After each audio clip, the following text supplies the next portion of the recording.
Good afternoon, everyone, and thank you for attending the annual public meeting of the Shaw Festival and our review of our 2020 operations and results. My name is Peter Jewett, and I have the honor of being the chair of the board of directors of the Shaw Festival. We're going to start today's meeting with presentations from a number of us, and then we'll follow that with a question and answer period. If you have a question, please enter it in the chat link shown on your screen. We've also posted our 2020 annual report on our website. You can access that through the link in the video description.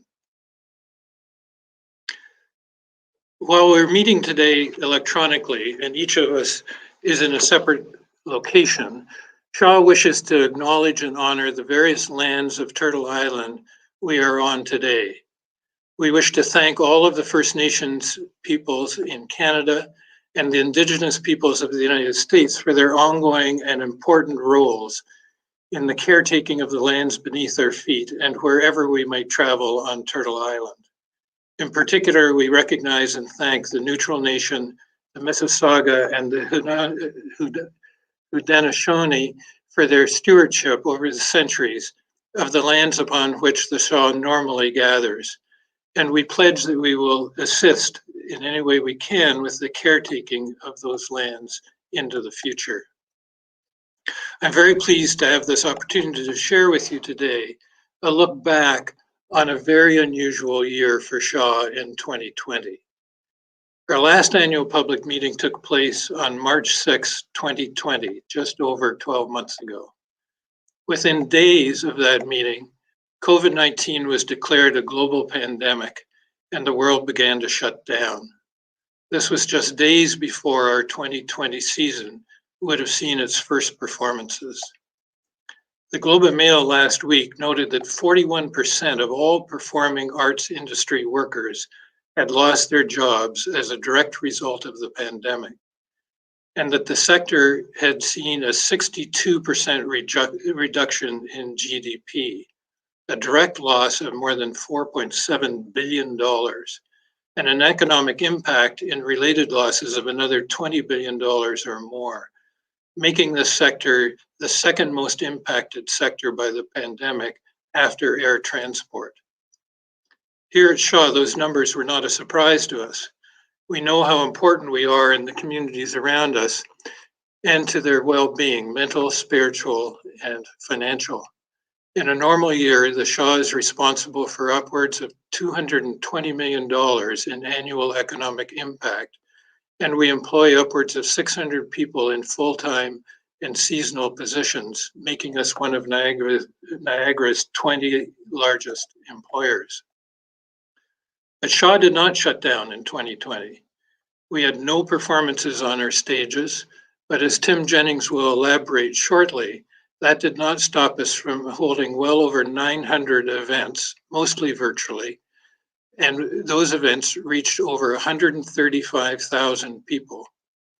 It has been remarkable to see our artists, when denied the opportunity to bring performances to our stages, pivot and make use of whatever tools were at hand to continue to find ways to connect us.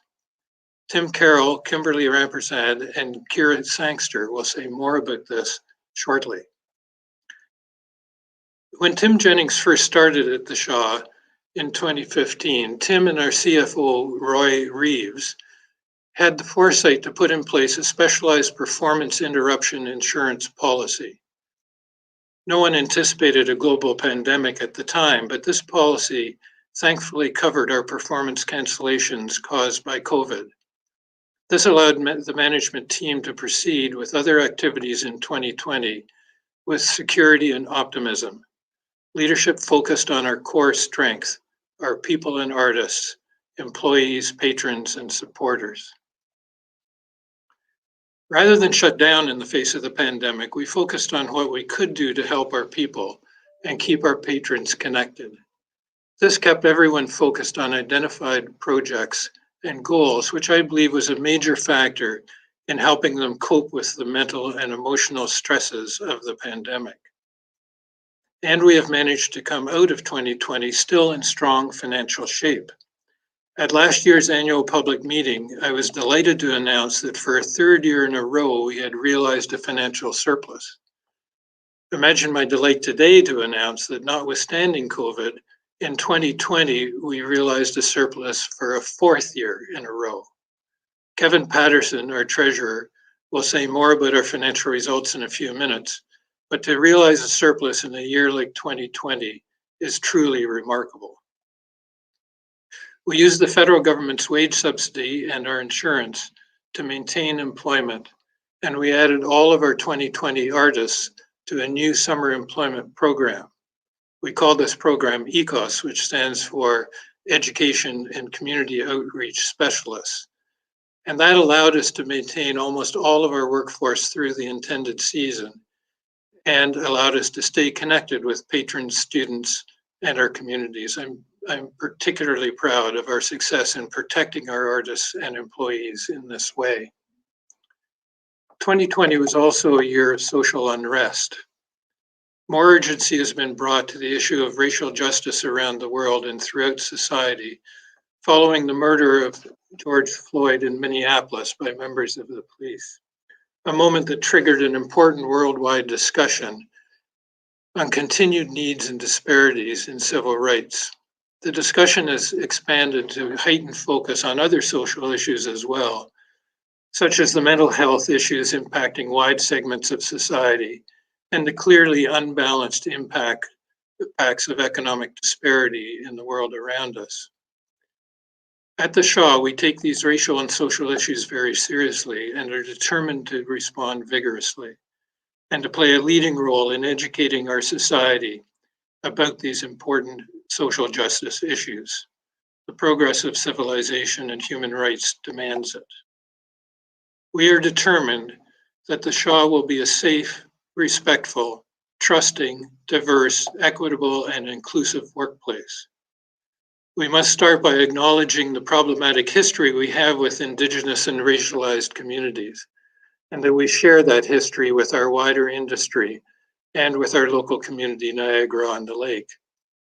All of our Black, Indigenous, and other employees and artists of color have been on the receiving end of unacceptable racial comments and behaviors, whether consciously intended or not.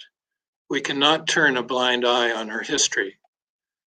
The Shaw has taken this moment to look at how it can more widely support and diversify its workforce, include a wider range of communities in its programs, boards, and volunteers, and continue to ensure that those who have been excluded from our stages or treated in an unacceptable manner within our walls, by intent or not, will never have those barriers in front of them again.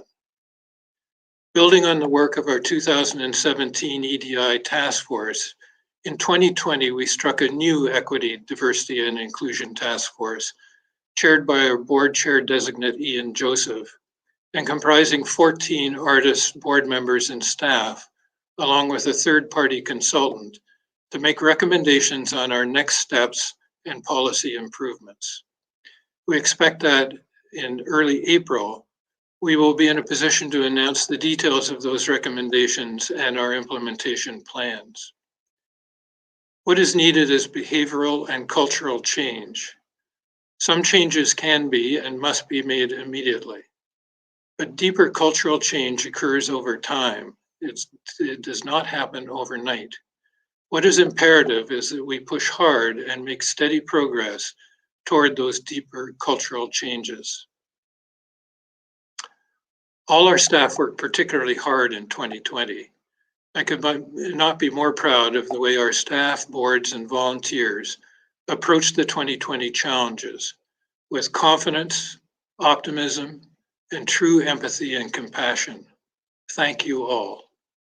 And a big thank you to our two Tims, Artistic Director Tim Carroll and Executive Director Tim Jennings, and to our Associate Artistic Director Kimberley Rampersad, for your incredible leadership during a year full of challenges we could not have anticipated. Effective leaders must meet the challenges in both good times and bad times. It has often been said that true leadership and management skills are more apparent in the face of the challenges of bad times than good. Our leaders' response to the bad times of 2020 has been truly outstanding. I also want to send a big thank you to you, our donors and patrons, who stuck with us.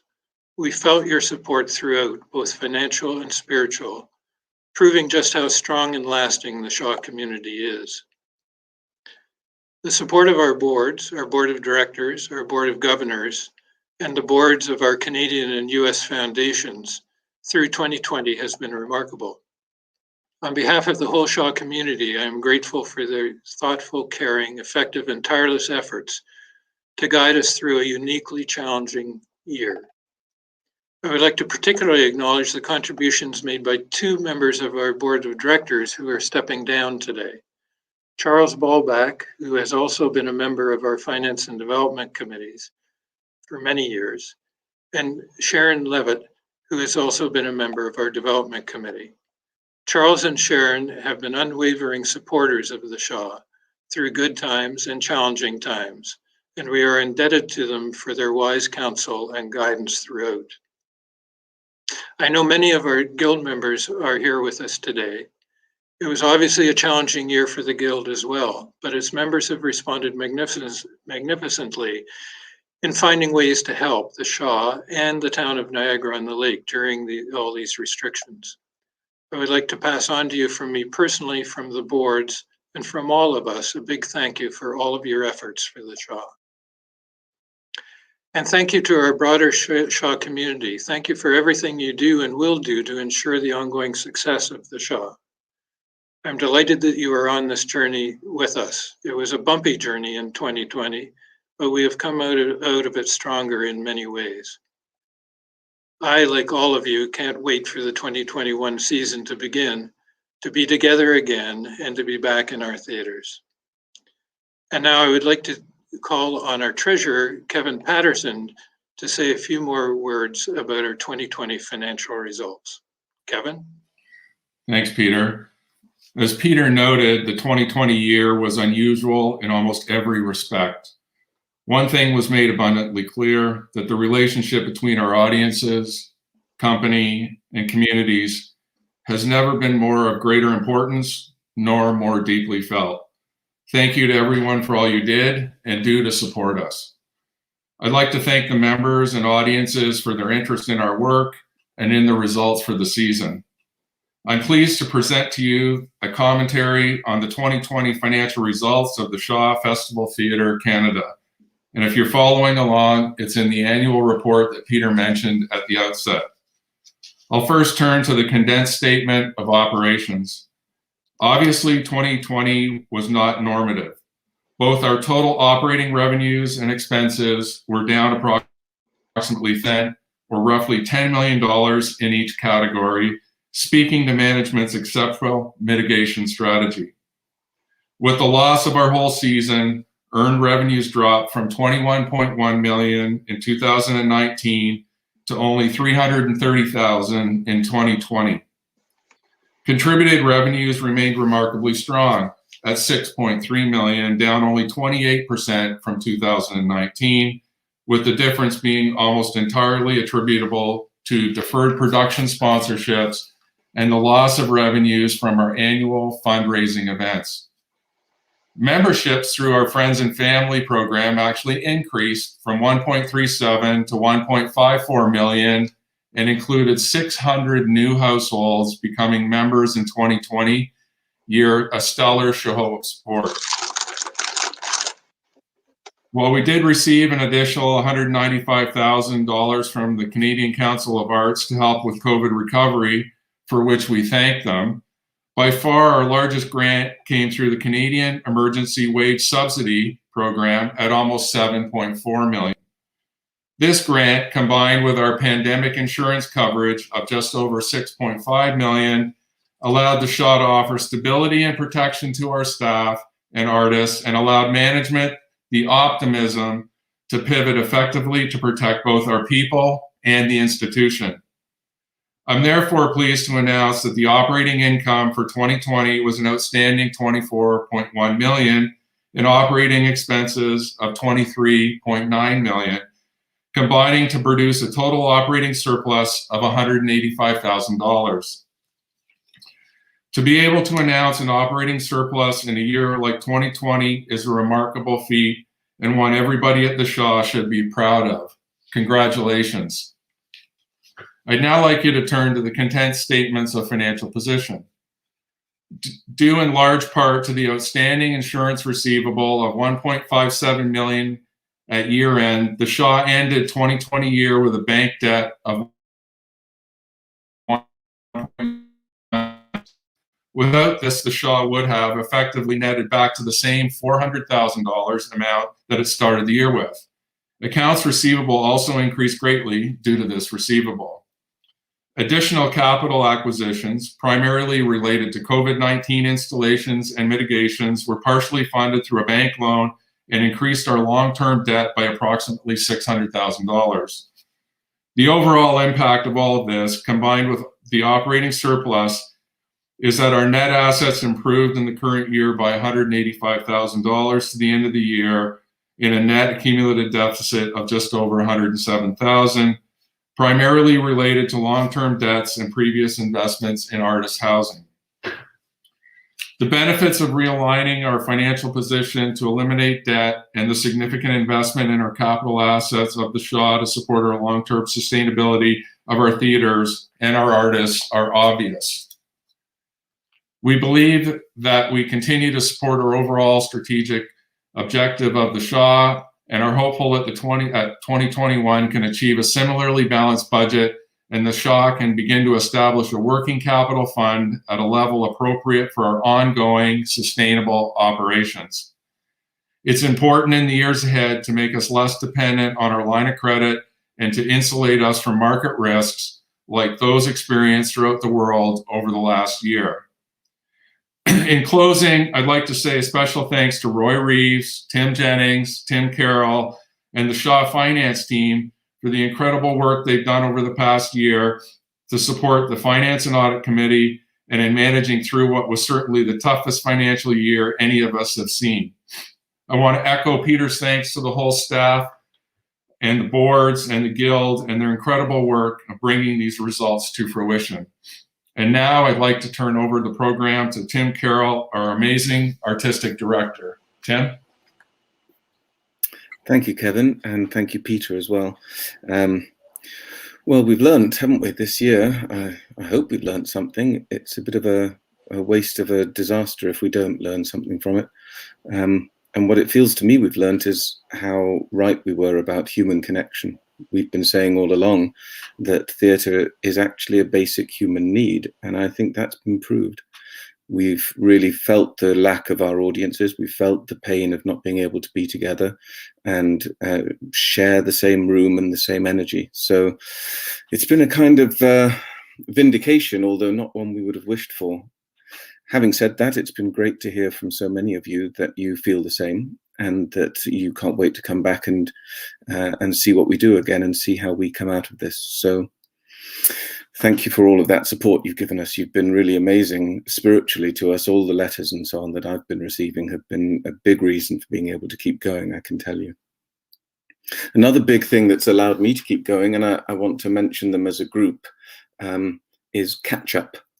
That's the name that we give to the 20 or so senior managers in the company who have been meeting on Zoom every single week on Tuesdays usually. We started out twice a week and then realized we were just adding to our Zoom burden, but it's rather remarkable to think that I've seen more of those people over the last year than anyone else at all, I think. And I really want to sort of acknowledge the resilience and the kindness and the optimism and the courage and the energy that they've managed to maintain through the year. Looking at their little faces and their little squares on Zoom has really sustained me, and I think they're an amazing group. We learn a lot about ourselves and each other, don't we, in times like this, and I've really learned that we've got a kind of amazing team here. We've got amazingly good people, amazingly strong people, and I really can't wait to get back and tell them to their faces. So really for me, the whole year has been about trying to rethink priorities, actually. You know, we get very caught up with, is this show going to be a success, or what are people going to say about this or that? And this year really reminded me that you have to, in the words of, I think it was an American football coach, you have to let the scoreboard take care of itself and just make sure that you're doing things right. And for us, that meant trying to look after people, trying to stay humanly connected. And in that task, I've been really aided by some amazing people, but particularly by the Shaw Wellness team.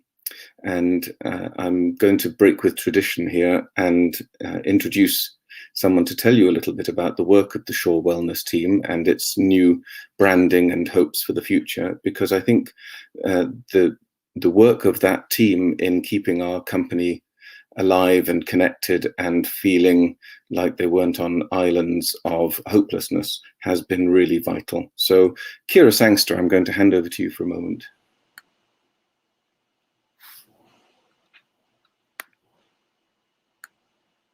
I see myself. Yes. Good afternoon, everyone. My name is Kiera Sangster, and I'm here to talk to you about the Shaw Link. Back in May of 2020, myself, Alexis Milligan, and Kevin McLaughlin started a program called the Wellness Initiative. The initiative has grown into what we now call the Shaw Link.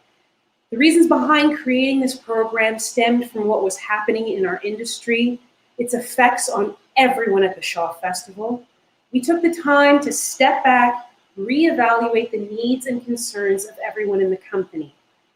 Using the World Health Organization's definition of well-being as a balance of mental, physical, and social health, also known as the health triangle or the 3 pillars, we use and still use this as a model for base of our programming. Our goal of the program was and continues to be an outlet for connecting everyone who is a part of the Shaw family so we can come together, support each other in new ways, and address the issues that normally would have been taboo or not even talked about. The Shaw Link is our opportunity to knock down the walls of the past and to offer much needed support to everyone. Over the course of a year now, the program has offered support not only to the company, but to friends of the Shaw and has expanded to student and teachers through arts education. Myself and Alexis Milligan now run the wellness component of the Shaw Link, which started off with only digital content. In the fall, we produced videos for the students and teachers that they could access online through YouTube. The series consisted of 5 different modules that addressed their social, mental, and physical well-being. The Shaw Link program now has expanded to remote learning, teaching art transferable skills for teachers and students. This in-person experience allows us to drop into a class for 30 to 45 minutes, teaching the same 5 modules to students and teachers about well-being with a personal touch.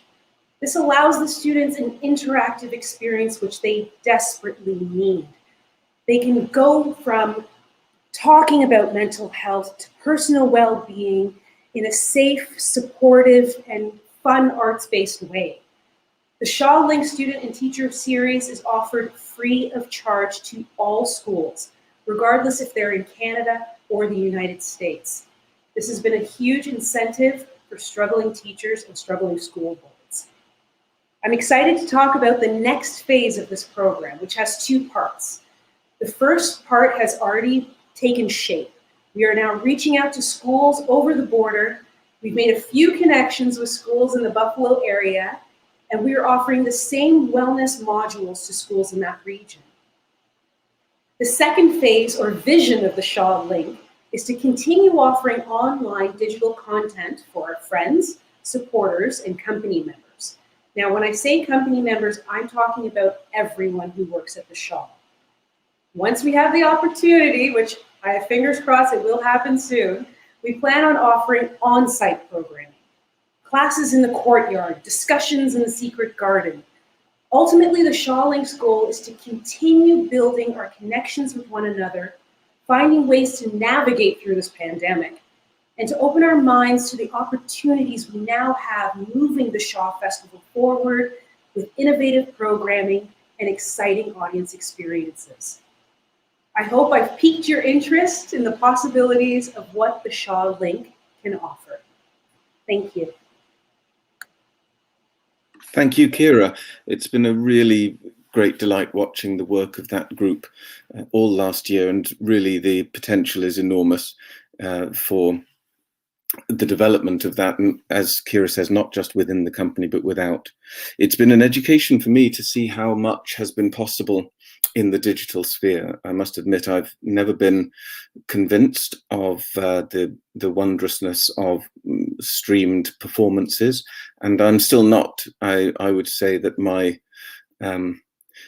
friends who were watching streamed performances from theatres gave up fairly soon in the pandemic when they realized that actually it'd be more fun to watch something that was made for that medium. But I did have my eyes really opened by the number of different ways we were able to engage with our audience. And I do think it's important that we bear those in mind as we go forward, because even when we're able to have people back in Niagara, there's no doubt that we can do a lot more on the digital sphere to give people insight into what we do, to hear their thoughts on what we're doing, to educate and delight and entertain, if not in the conventional streamed performance way, just in terms of conversations, which we have a lot of people here who are very good at. So there will definitely be more of that. And we've really had amazing people working on all of that this year. I have to also give a shout out to Suzanne Merriam and Megan Gilchrist in the education department, and Cindy Mawini and her team in development, who really kept an incredible rate of output going of entertainment and outreach and education and mingling events, which kept people feeling connected. And I really feel that we've deepened our relationship with our audience through all of that. But it's important to celebrate the fact that we actually didn't only perform or engage with you digitally last year. We did, in fact, to everyone's astonishment, including mine, we not only managed to pull off some live performances, but they were fantastically good as well. I'm going to talk a little bit more about her after she's told you about them and what else she's been doing in the year. But first of all, I'm going to hand over to my Associate Artistic Director, Kimberley Rampersad. Good afternoon, y'all. My name is Kimberley Rampersad, and I am your Associate Artistic Director here at the Shaw Festival. And this afternoon, I'm pleased to share with you a synopsis of our fall concert series in 2020. So led by Paul Squartelli and Ryan D'Souza, our festival's music and associate music director, we were able to program 4 concerts, which began rehearsals at the end of August and ran until the 3rd week of December.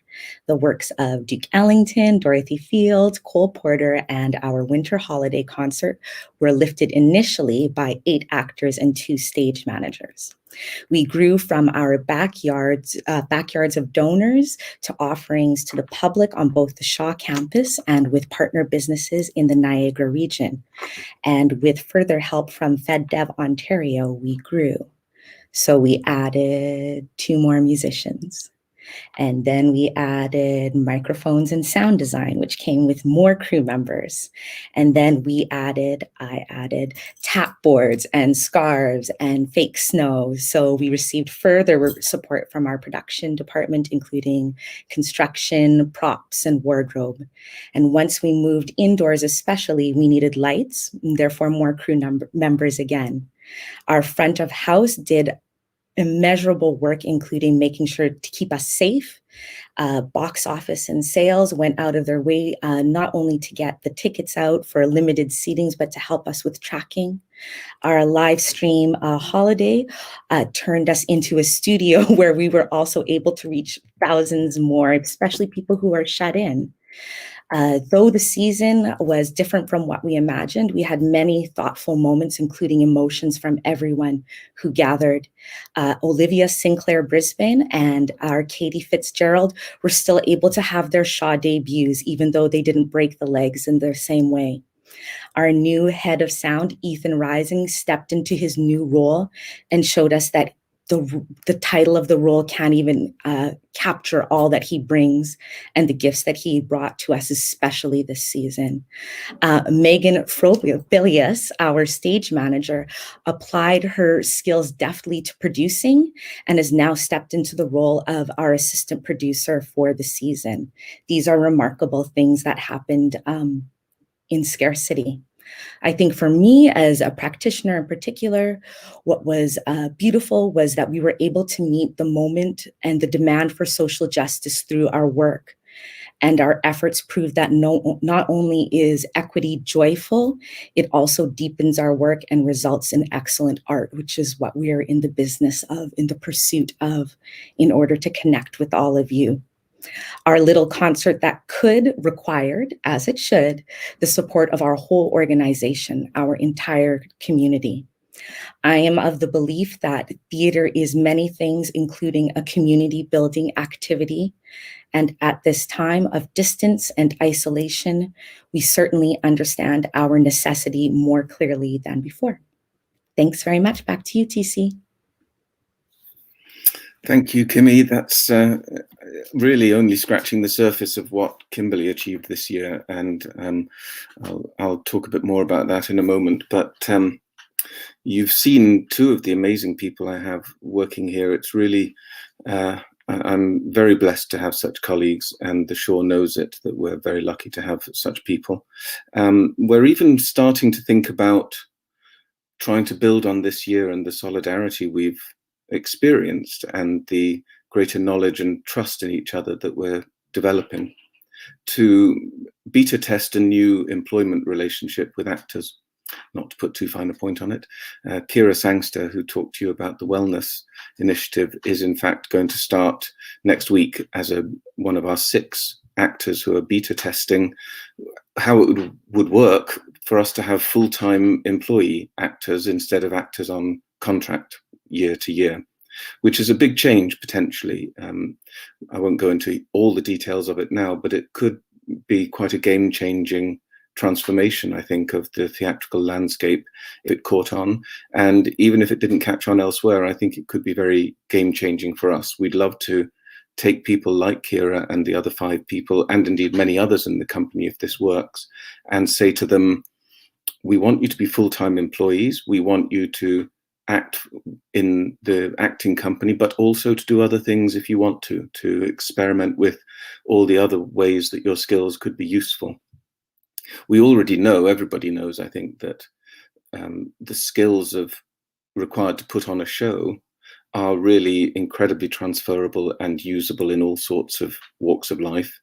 The skills that actors bring are incredibly useful in all sorts of other places within an organization like ours. So I'm very excited by the possibility that we could really start to have some hybrid employees who act a bit and do other things in every other department, you name it. And possibly even at some point, if they want to move across and become full-time employees in those departments. So that's a very big and ambitious plan, and we can obviously talk about it more in due course, and we'll have to. And we're only at the very beginning of discussing that with Equity, the Actors Association, for example. But there's a good sense of openness to the idea in the community, and I think we are onto something. I think it'll take a while to iron it out, but I do think we've got the makings of a really good idea here. So I just want to finish by talking about 2 people who've really been incredibly important this year to me. I always knew that one can't do everything oneself, but it's more than just having more help and more time available to people. It's also about having such incredible different minds and outlooks. And I am so blessed to have Kimberley Rampersad as my Associate Artistic Director. She improves my thinking on everything that we discuss, and I think we discuss everything.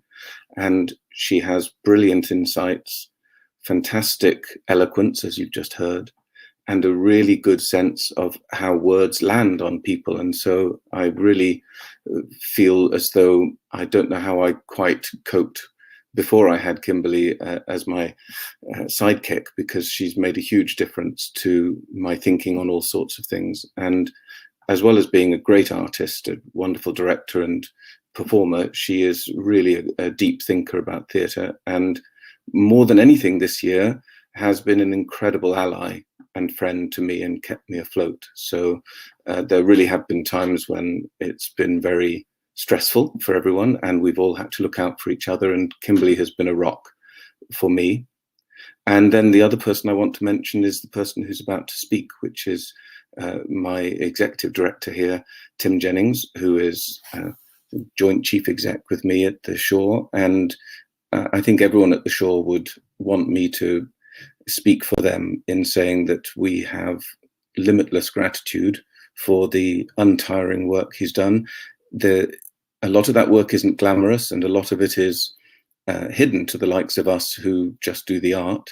But I can tell you, and I'm sure you believe it, that Tim's focus has been absolutely unflinchingly on keeping everyone whole, on looking after the people in the organization, talking to ministers, talking to politicians, talking to anyone who can make a difference to help keep those people employed, to keep them afloat financially, to make sure that they're getting the help they need, to make sure that we're becoming a fairer organization and more diverse and equitable. All of that Tim Jennings has been really central to, and he hasn't flagged or lost his energy to a miraculous degree all year, and I think we're incredibly lucky to have him, and I don't care if that embarrasses him, because I'm going to hand over to you now, Tim Jennings. Yeah, that's great, TC. Wow. I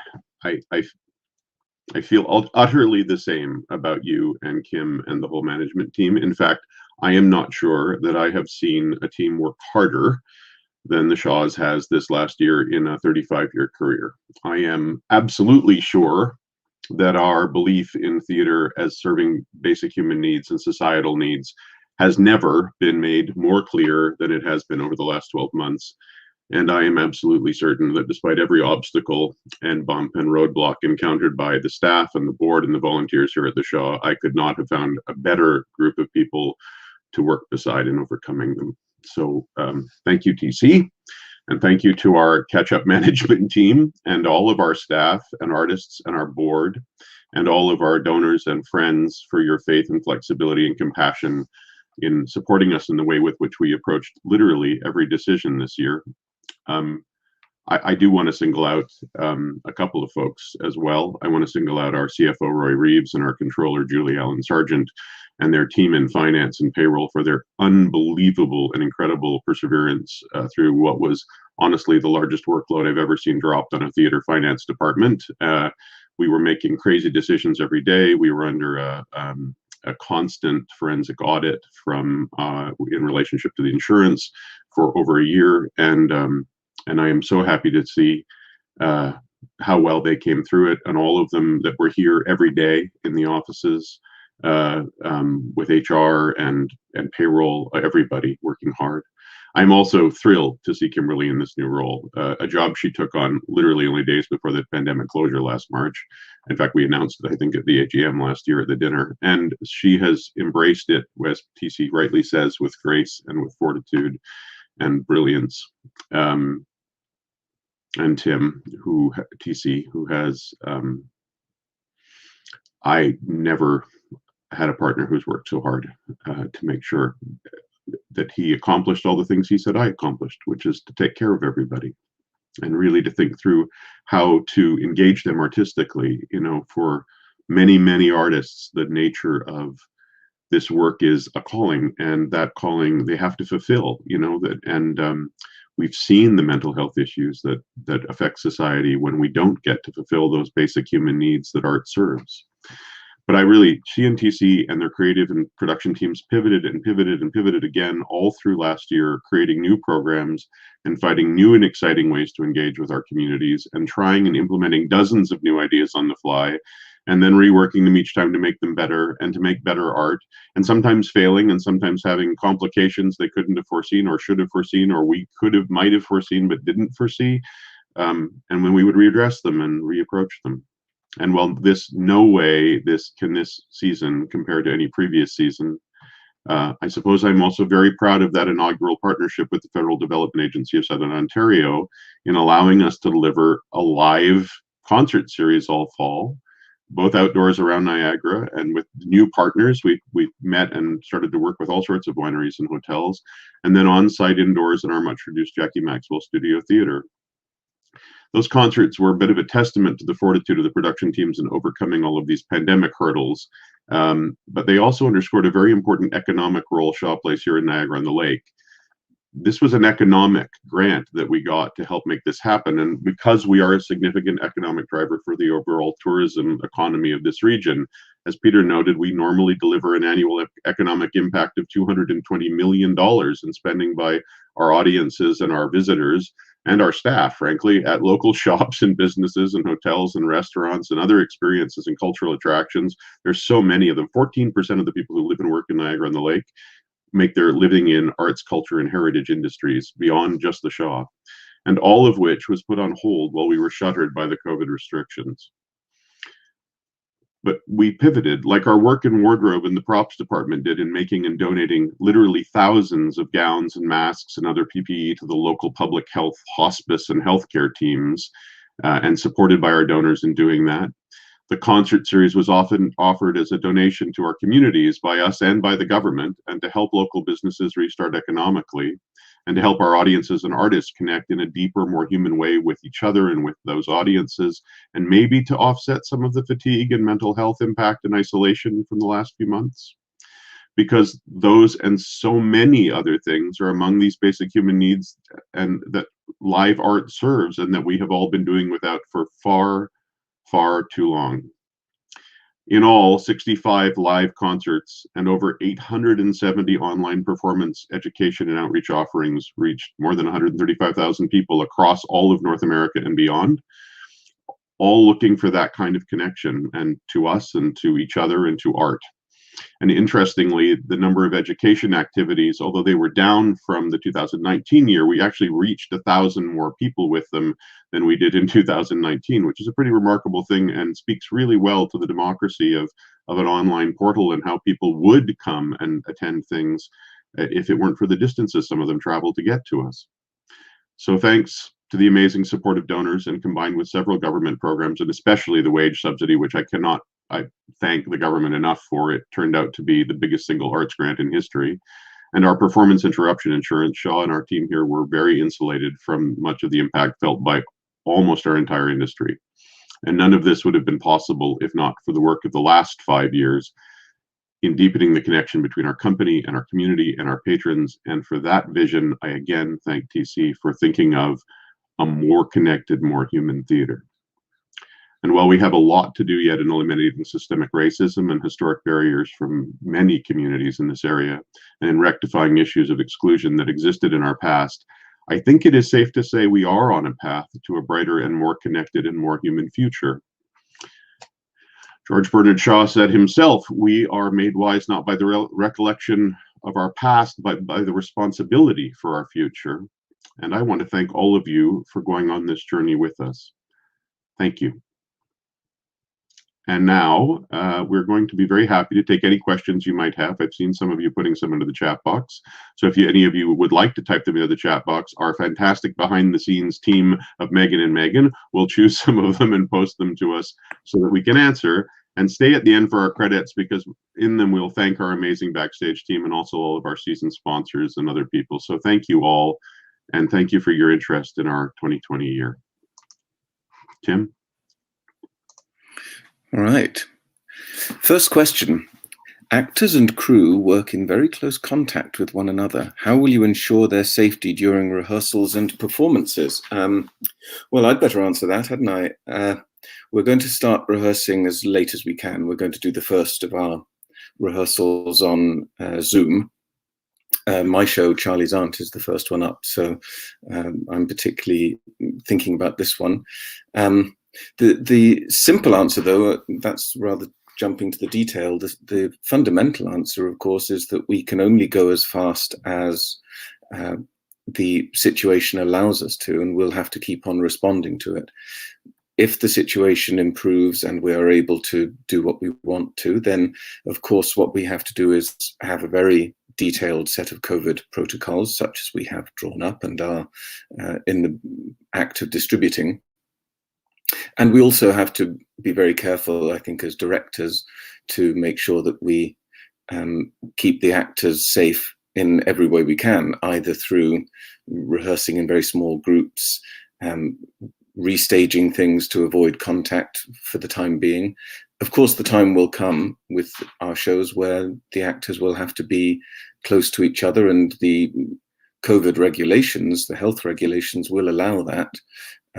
We just have to make sure that those are limited and that we keep everyone as safe as possible and as bubbled as possible. You can't really have a bubble as such. People use that term, but of course, a real bubble would be extremely hard to police and probably not very successful. But what we can do is make sure that everyone has a real commitment to each other. Make sure everyone's been tested. We're going to test everyone before we start rehearsals, and again before we go onto the stage. So we have a lot of different steps in place that we're going to take, but the main one, I think, is going to be our attitude and trust in each other and our willingness to commit and be responsible to each other for keeping each other safe. What measures are you taking to ensure proper social distancing and safety for the audiences when the season starts? Tim. Thank you. Yeah. So we have created a website on our shawfest.com site that is called Duty of Care. It's in the About section. And we've put it down here on the screen for you to see. And if you visit that, it talks about a whole series of protocols, which include physical distancing and mask wearing and increased cleaning protocols and things like electrostatic cleaning, which is a sort of hospital grade protocol, new air handling, all that sort of thing that are all implemented across the venues. We've also created a seating chart, and for those of you who bought tickets, you'll know this, where we're going to assign seats closer to the date and put you in groups with your family group. So if you have a group that you travel with here, then that's a group you can sit with. Otherwise, you'll be distanced from other people. So the idea is to try to keep people apart, and that's allowed us to do things. We know according to the color charting of the province, we will open initially in our theaters to only an allowance of only 50 people per room per performance, and then outdoors up to 100. And that's, again, we're following these protocols. We're well ahead of them. And we had a whole series of concerts last year to beta test these ideas. So we're ahead of a lot of other theaters in making this work. Will the shows be cast the same as in the 2020 season? Will the actors from the shows you've cancelled be involved? Kimberley, can you take that? Hey, y'all. Yes. Anyone who was in a show in 2020, and I'm sure there may be exception, they were offered a contract again for this season for many different reasons, including maybe going off to training or getting another gig, lots of good reasons. And then other reasons, some people weren't able to come back or chose not to. And we understand and appreciate that. I think the only ones who we won't see as regularly are the young people, but they will be making a feature during the summer from Gypsy. And maybe, Kimberley, you could give us a little hint about what some of these outdoor events are going to be that people are going to be involved in. Oh, yes. Well, we have some grounds, some things where we can walk around, and we'll be outside where we'll be able to hang out and see artists doing speeches. We'll be able to participate in craft building.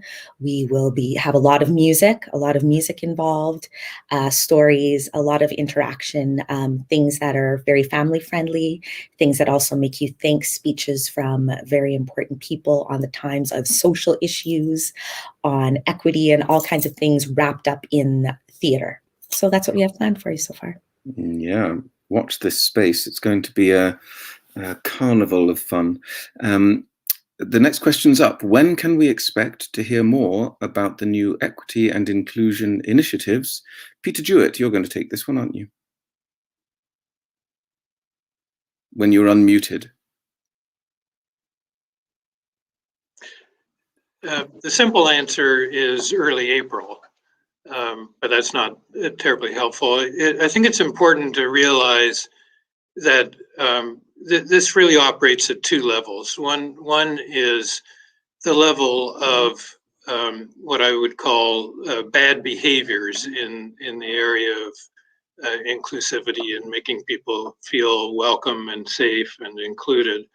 That requires a regime which we have in place now, but it can always be improved to be more effective. A regime where overt bad behaviors are not tolerated, can be brought to the attention of management, and can be dealt with the hope that those kinds of overt bad behaviors will stop. But that's sort of the superficial level. Very important, but only the beginning. The lasting part of this, which doesn't happen overnight, it takes time, as I mentioned, is really a cultural change, initially inside our walls, but hopefully through our education and example, will migrate outside our walls as well. Those cultural changes can only be caused by really a vigorous educational and awareness program. So we're determined to do that, to introduce those elements of education and awareness that will cause cultural change over time. And as I say, that will be a gradual change, but hopefully a persistent change. So more to come.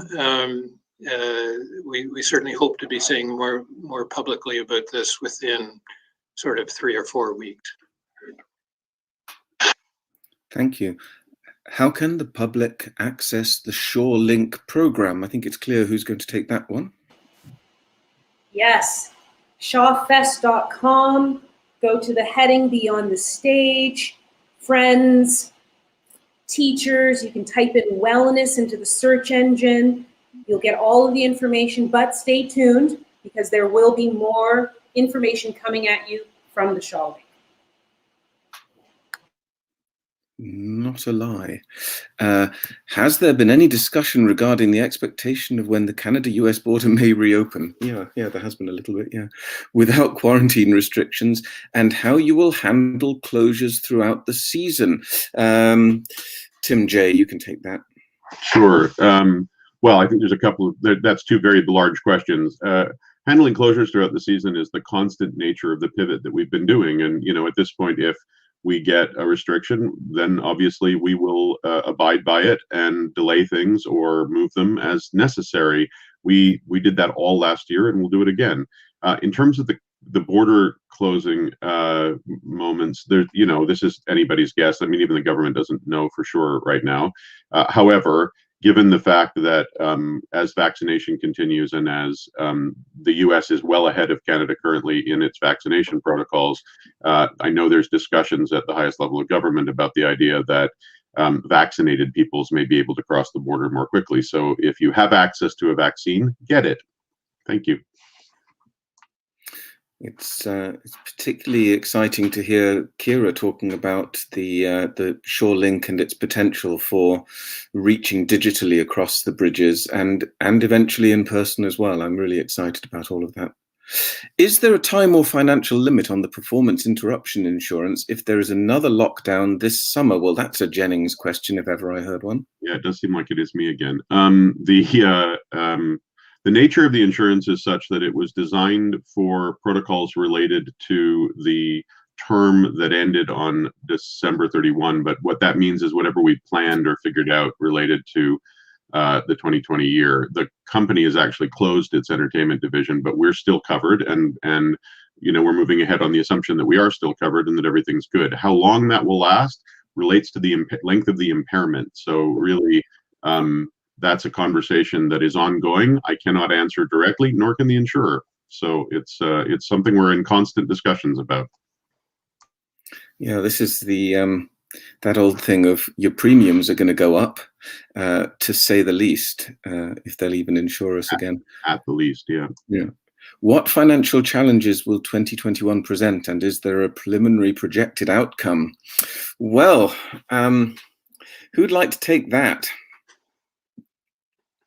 Why don't you have Kevin do that one? Yeah. You're just getting me back from my comments yesterday.